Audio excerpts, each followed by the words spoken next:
Indeks glikemik kentang mencapai 95, bahkan lebih tinggi dari gula murni. Anda tidak salah dengar, sepiring kentang memberikan beban yang lebih berat pada pankreas Anda dibandingkan segenggam permen. Ada 4 jenis sayuran, hanya 4. Semuanya ada di setiap kulkas, di setiap rumah. 2 di antaranya perlahan merusak tubuh Anda setelah usia 60 tahun. Yang paling mengejutkan, sayuran yang paling merusak justru dianggap paling tidak berbahaya. Sementara 2 lainnya mampu membalikan proses kerusakan yang sudah dimulai di pembuluh darah, jantung, dan persendian Anda. Dan inilah yang paling mencengangkan.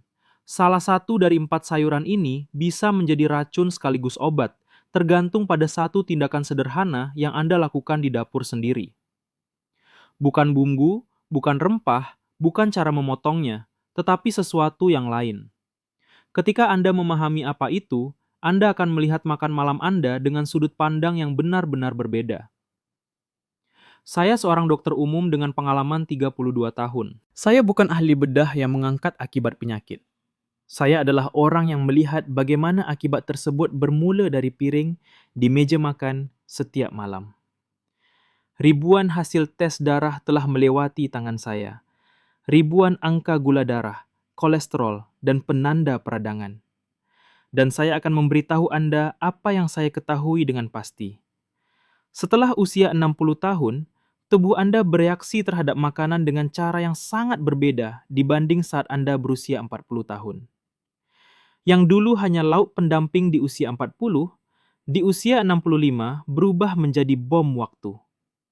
Metabolisme melambat, pankreas lelah, dinding pembuluh darah kehilangan elastisitas, usus menyerap vitamin dengan lebih buruk. Semua ini terjadi tanpa suara, tanpa rasa sakit, tanpa gejala. Sampai suatu pagi, tensimeter menunjukkan angka yang membuat pandangan menggelap. Atau hasil lab kembali dengan catatan yang dilingkari merah oleh dokter. Dan di pusat bencana senyap ini, ada 4 sayuran. Mari kita bedah satu persatu, mana kawan dan mana lawan. Pertama, mari kita mulai dari yang paling sering dimakan oleh banyak orang, kentang. Kentang murah, mengenyangkan, dan sudah menjadi kebiasaan. Ia hadir di meja pagi, siang, dan malam, direbus, digoreng, dalam sup, atau dibuat pure. Orang menyebutnya sebagai makanan pokok kedua setelah nasi. Tapi setelah usia 60, makanan pokok kedua ini mulai bekerja melawan Anda. Inilah yang terjadi di dalam tubuh. Kentang sebagian besar terdiri dari pati. Pati adalah rantai panjang glukosa. Saat Anda makan kentang, usus memecah rantai ini dan melepaskan glukosa ke dalam darah. Pada tubuh yang masih muda, pankreas langsung bereaksi, mengeluarkan insulin, glukosa masuk ke sel, dan kadar gula kembali normal. Cepat, bersih, tanpa konsekuensi. Setelah 60 tahun, semuanya berbeda. Pankreas bekerja lebih lambat. Sel-sel tubuh tidak lagi peka terhadap insulin. Inilah yang disebut resistensi insulin. Sel-sel seperti menutup pintu di depan hormon yang mencoba mengantarkan glukosa. Gula tetap berada di darah lebih lama. Pankreas, dalam usahanya mengatasi hal ini, mulai memproduksi lebih banyak insulin lagi. Ia bekerja mati-matian, tahun demi tahun, piring demi piring. Saya ingin mengingatkan bahwa Anda bisa mendukung saya dengan memberikan like, subscribe, dan meninggalkan komentar. Saya pasti akan membaca semuanya. Ini sangat membantu saya untuk terus menghasilkan lebih banyak video bermanfaat seperti ini. Tolong lakukan sekarang juga, saat Anda sedang menonton video ini.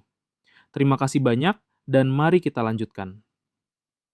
Indeks glikemik adalah kecepatan suatu makanan menaikkan gula darah. Glukosa murni memiliki indeks 100. Kentang rebus memiliki indeks 70. Kentang tumbuk atau pure antara 85 hingga 95, hampir setara dengan gula. Setiap malam, saat Anda menyendok pure kentang, pada dasarnya Anda sedang menaruh gula di piring Anda. Hanya saja rasanya tidak manis, sehingga Anda tidak menyadarinya. Ahli gastroenterologi secara tegas menyatakan, konsumsi kentang yang berlebihan memicu lonjakan glukosa tajam, memaksa pankreas bekerja dalam mode darurat, dan memicu proses penumpukan lemak. Bagi orang dengan penyakit kardiovaskular, dan setelah usia 60, ini terjadi pada 1 dari 2 orang, Hal ini sangat berbahaya, karena sensitivitas sel mereka terhadap insulin sudah menurun sejak awal. Kentang goreng, situasinya lebih buruk lagi. Saat digoreng, kentang kehilangan air, dan konsentrasi karbohidrat per 100 gram meningkat 2 kali lipat. Jika kentang rebus bisa Anda makan sekitar 65 gram untuk satu satuan roti, kentang goreng hanya 35 gram, setengahnya. Untuk porsi yang sama, kadar gula darah Anda membayar harga 2 kali lipat. Tapi saya sudah berjanji akan mengungkap paradoksnya, dan itu terkait dengan kentang juga. Ingat ini baik-baik, kita akan kembali membahasnya nanti. Sayuran musuh kedua bersembunyi di balik warna kuning cerah dan reputasi sebagai biji-bijian sehat. Jagung. Jagung rebus, jagung kalengan, bubur jagung, minyak jagung, ia hadir dalam pola makan kita jauh lebih sering daripada yang Anda kira. Dan setelah usia 60, jagung memberikan pukulan yang hampir tidak pernah dibicarakan orang. Bukan pada gula darah, tapi pada persendian. Jagung mengandung jumlah asam lemak omega 6 yang sangat tinggi. Sebenarnya, ini bukan masalah besar jika seimbang dengan omega 3. Rasio ideal adalah 1:1, maksimal 1:4. Tapi pada orang rata-rata yang sering makan jagung, menggunakan minyak bunga matahari, dan jarang makan ikan, rasio ini bergeser menjadi 1:15, bahkan sampai 1:25. Apa yang terjadi ketika omega 6 berlebihan? Ia berubah menjadi asam arakidonat, zat yang memicu kaskade peradangan di dalam tubuh. Hormon jaringan diproduksi, yang kemudian menghasilkan radikal bebas. Radikal bebas ini menyerang sel-sel tubuh sendiri. Dimulailah peradangan sistemik kronis. Tenang, tak terlihat, tanpa demam atau rasa sakit, sampai waktunya tiba.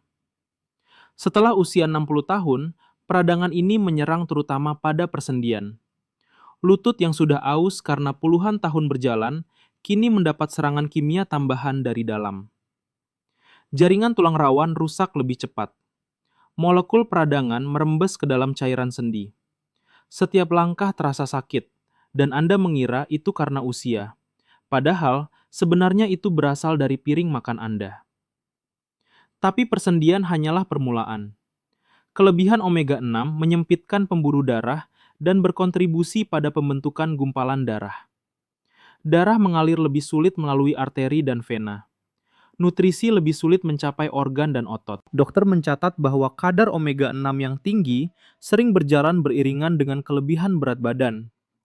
Karena kondisi ini menciptakan lingkungan ideal untuk pembentukan sel-sel lemak baru. Dan berat badan berlebih setelah usia 60 adalah beban tambahan bagi jantung yang memang sudah tidak bekerja dengan kapasitas penuh. Jagung kalengan menambah satu sentuhan lagi pada gambaran ini. Saat diawetkan, kadar kalium, fosfor, dan magnesium turun hingga setengahnya, sementara natrium meningkat 10 kali lipat. Natrium menahan air, meningkatkan tekanan darah. Seseorang dengan hipertensi membuka kaleng jagung, mengira dia sedang makan sayur, padahal dia sedang makan bom natrium. Tahu apa yang paling berbahaya dari semua ini? Kedua sayuran ini, kentang dan jagung, dianggap sebagai makanan yang sangat normal dan sehat. Tidak ada yang menganggapnya berbahaya, tidak ada yang membatasinya. Sementara itu, keduanya diam-diam melakukan pekerjaannya merusak tubuh. Sekarang mari bicara tentang yang menyelamatkan. Dan yang pertama, bisa ditemukan di setiap gudang, setiap ruang penyimpanan, harganya sangat murah, dan penampilannya sama sekali tidak heroik. Bit merah. Umbi berwarna merah marun ini, kebanyakan orang hanya makan dalam sup borscht atau salad vinaigrette. Dan itu sangat disayangkan, karena bit setelah usia 60 tahun melakukan sesuatu yang tidak bisa dilakukan sayuran lain manapun. Rahasia utama bit adalah nitrat. Yah, nitrat yang sama yang selama puluhan tahun kita takuti. Nitrat alami yang terkandung dalam bit menjalani perjalanan yang luar biasa. Pertama, bakteri di rongga mulut mengubahnya menjadi nitrit. Kemudian, nitrit masuk ke lambung dan aliran darah, di mana ia berubah menjadi oksida nitrat.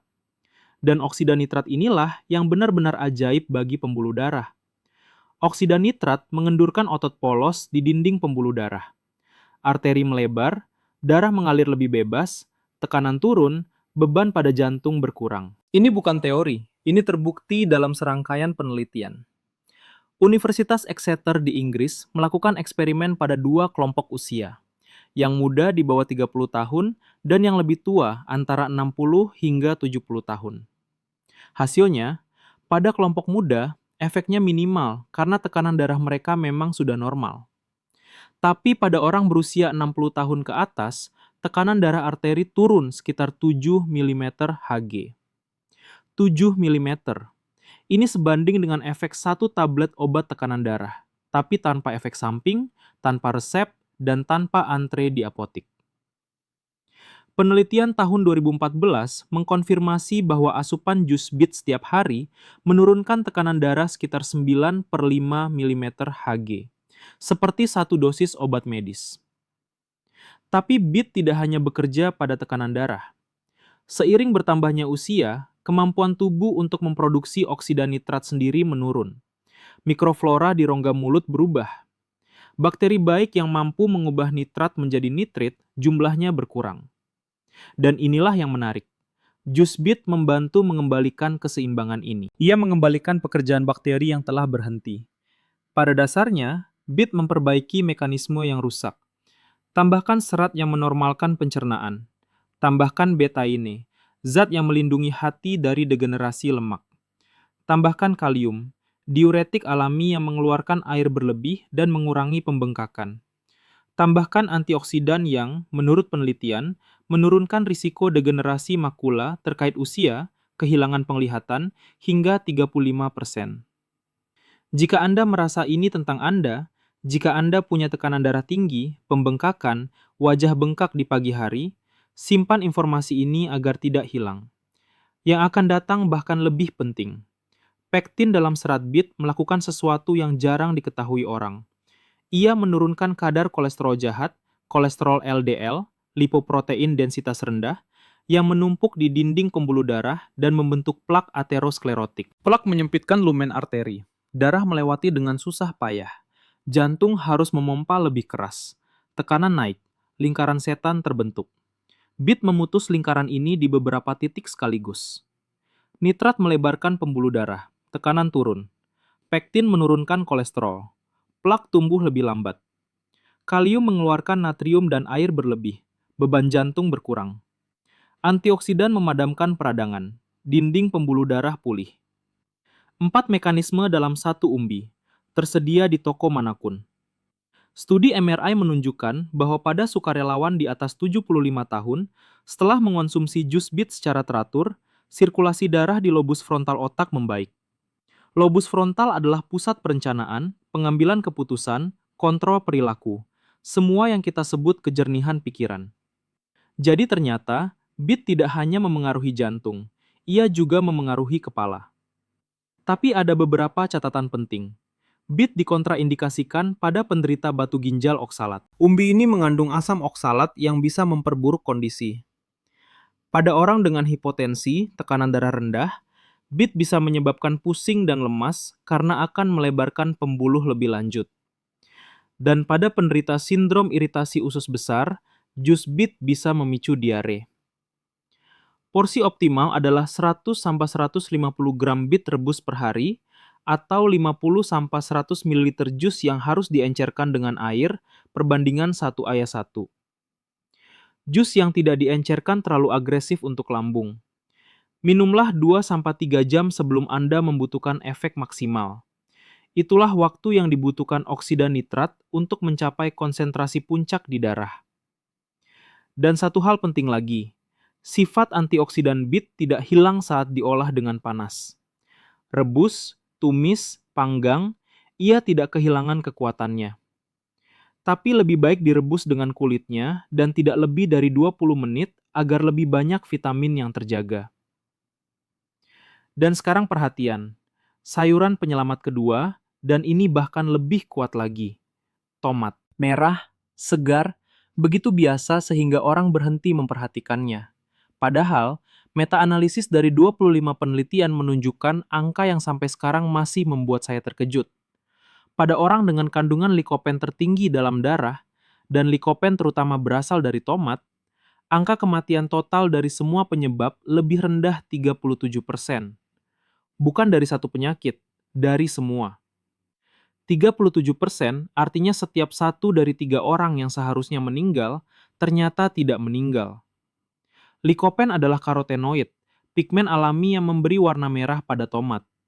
Ia adalah antioksidan karotenoid paling kuat yang ada dalam darah manusia.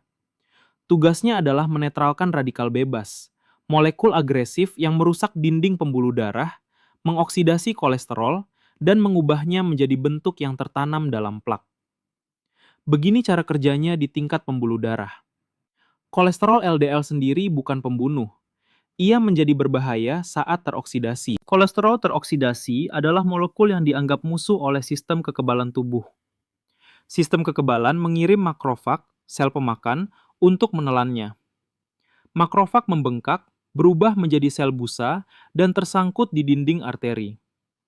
Begitulah plak dimulai. Begitulah aterosklerosis dimulai. Begitulah jalan menuju serangan jantung dimulai. Likopen mencegah kolesterol teroksidasi. Ia menangkap radikal bebas lebih dulu sebelum mereka sampai ke LDL. Penelitian mengkonfirmasi bahwa konsumsi likopen dari tomat menurunkan kadar kolesterol teroksidasi, menurunkan kadar trigliserida, lemak darah lain yang menyumbat pembuluh, dan meningkatkan kadar HDL, kolesterol baik yang membersihkan arteri dari semua yang tidak perlu. 25 penelitian menunjukkan risiko stroke lebih rendah 26%, risiko penyakit kardiovaskular lebih rendah 14%, risiko penyakit jantung iskemik menurun. Dan di pusat semua ini adalah tomat. Bukan obat, bukan suplemen, hanya sayuran yang tumbuh di kebun manapun. Jika Anda mengenal seseorang dengan masalah tekanan darah, jantung, atau kolesterol, kirim pesan padanya sekarang atau tinggalkan komentar. Mungkin seseorang yang membacanya akan mengenali pengalaman mereka sendiri dalam kata-kata Anda. Kadang satu kata bisa mengubah hidup orang lain. Tapi likopen adalah molekul yang cerdik. Agar ia bekerja dengan kekuatan penuh, Anda perlu tahu satu hal. Dalam tomat mentah, likopen ada dalam bentuk trans. Tubuh sulit menyerapnya dalam bentuk ini. Tubuh harus mengubah isomer trans menjadi isomer cis terlebih dahulu. Dan baru kemudian ia mulai bekerja. Ini lama, tidak efisien, dan sebagian besar likopen hanya lewat begitu saja. Tapi saat dipanaskan, direbus, ditumis, dipanggang, likopen sendiri berubah menjadi bentuk cheese, bentuk yang diserap jauh lebih baik. Oleh karena itu, pasta tomat, saus tomat, tomat tumis, bahkan sup borsch biasa, semua produk ini mengandung likopen dalam bentuk yang jauh lebih mudah diserap dibanding tomat segar dari kebun. Dan ada satu rahasia lagi. Likopen adalah zat yang larut dalam lemak. Ia tidak larut dalam air, hanya dalam minyak. Jadi, tomat dengan 1 sendok minyak zaitun adalah formula medis. Tomat tanpa minyak hanyalah air yang enak.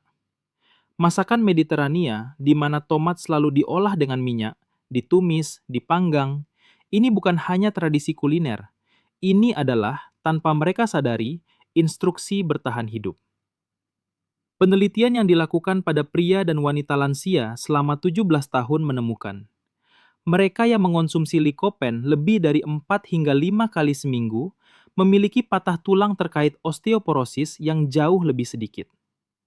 Tomat tidak hanya melindungi pembuluh darah dan jantung, mereka juga melindungi tulang. Bagi wanita setelah 60 tahun, yang kehilangan masa tulangnya dipercepat setelah menopause, ini adalah informasi yang sangat penting. Bagi pria, ada bonus tersendiri. Studi epidemiologi menemukan hubungan terbalik antara konsumsi tomat dan risiko patologi prostat, termasuk hiperplasia prostat jinak, pertumbuhan jaringan yang menekan kandung kemih dan saluran kemih. Masalah ini dialami oleh sebagian besar pria setelah usia 60. Likopen dari tomat menurunkan risiko ini secara teratur, lembut, tanpa operasi. Tapi ada satu kategori orang yang harus berhati-hati dengan tomat. Tomat adalah tanaman dari keluarga Solanaceae. Pada orang dengan reflux asam berat, penyakit autoimun pada sendi, dan alergi parah terhadap Solanaceae, tomat bisa memperburuk gejala. Jika setelah makan tomat Anda merasa sensasi terbakar di perut atau nyeri sendi yang meningkat, itu sinyal untuk mengurangi porsi atau beralih ke bentuk yang diolah dengan panas. Dan sekarang saatnya kembali ke paradoks yang saya singgung di awal. Ingat, saya bilang salah satu dari 4 sayuran ini bisa jadi racun sekaligus obat. Itu adalah kentang, dan kuncinya ada pada suhu. Saat Anda merebus kentang dan memakannya saat masih panas, patinya berada dalam bentuk yang langsung dipecah menjadi glukosa. Indeks glikemik melonjak ke 70, dan untuk pure sampai 95. Gula darah melonjak, pankreas tegang, insulin menyembur. Tapi jika Anda merebus kentang yang sama dan meletakkannya di kulkas selama 24 jam, terjadilah sesuatu yang luar biasa. Sebagian pati mengubah strukturnya dan berubah menjadi apa yang disebut pati resisten. Resisten berarti tahan. Ia menahan enzim yang biasanya memecah pati di usus halus. Ia melewati tanpa berubah menjadi glukosa. Indeks glikemik kentang rebus dingin dengan kulitnya sekitar 50, hampir 2 kali lebih rendah dari yang panas. 50, itu sudah indeks glikemik sedang, setara dengan soba. Pada tingkat ini, pankreas tidak bekerja dalam mode darurat. Gula naik dengan halus dan turun tanpa stres untuk tubuh. Lebih dari itu, pati resisten bertindak seperti serat makanan. Ia masuk ke usus besar, di mana ia menjadi makanan bagi bakteri baik. Bakteri memfermentasinya dan menghasilkan butirat, asam lemak rantai pendek yang memberi makan sel-sel usus dan memiliki sifat anti-inflamasi. Jadi, kentang dingin tidak hanya berhenti menjadi berbahaya, ia mulai memberi makan mikroflora Anda. Universitas Katolik Australia melakukan eksperimen dengan 24 sukarelawan penderita diabetes tipe 2. Satu kelompok mendapat kentang rebus dan didinginkan untuk makan malam, dengan daging dan sayuran. Kelompok lain mendapat nasi basmati dengan pendamping yang sama. Nasi basmati dianggap standar emas indeks glikemik rendah untuk lauk. Hasilnya, respons glikemik setelah kentang sama dengan setelah nasi. Tidak ada perbedaan. Lebih dari itu, kadar glukosa saat tidur pada kedua kelompok sama. Satu sayuran, dua cara penyajian, dua efek yang benar-benar berbeda pada tubuh. Pure panas adalah pukulan. Kentang dingin dengan kulit adalah lauk normal. Seluruh perbedaannya, 24 jam di kulkas. Dan menambahkan cuka saat merebus dapat menurunkan indeks glikemik hingga 30% lagi. Alasan mengapa ini tidak dibicarakan di mana-mana tidak ada hubungannya dengan medis. Alasannya lebih sederhana. Tidak ada yang menghasilkan uang dari saran taruh kentang di kulkas. Jadi, 4 sayuran, 4 nasib untuk pembuluh darah, persendian, dan jantung Anda. Kentang dalam kondisi panas, terutama pure dan goreng, ini adalah lonjakan gula, beban berlebih pada pankreas, penumpukan lemak, dan jalan lambat menuju diabetes tipe 2. Jagung, terutama kalengan dan dalam bentuk minyak, ini adalah ketidakseimbangan omega 6, peradangan kronis, kerusakan sendi, dan penyempitan pembuluh. Beet, ini adalah nitrogliserin alami untuk pembuluh darah. Melebarkan arteri, menurunkan tekanan, memulihkan mikroflora, membersihkan kolesterol, memberi nutrisi pada otak. 100-150 gram beet rebus per hari, dan indikator Anda akan mulai berubah dalam beberapa minggu. Tomat, terutama yang ditumis dengan minyak, ini adalah penurunan 37% kematian total, penurunan 26% risiko stroke, perlindungan tulang dari osteoporosis, perlindungan prostat pada pria, perlindungan penglihatan dari degenerasi makula. 4-5 porsi seminggu, dan Lycopene mulai bekerja. Tindakan konkret mulai malam ini. Pertama, jika Anda makan kentang, rebus dengan kulitnya. Tambahkan 1 sendok makan cuka ke air dan taruh di kulkas semalaman. Makan saat dingin atau sedikit hangat, tapi jangan sampai mendidih. Kedua, ganti minyak bunga matahari dengan minyak zaitun. Ini langsung menggeser keseimbangan omega 3 dan omega 6 ke arah yang benar. Ketiga, buang jagung kalengan dari salad. Ganti dengan beet rebus.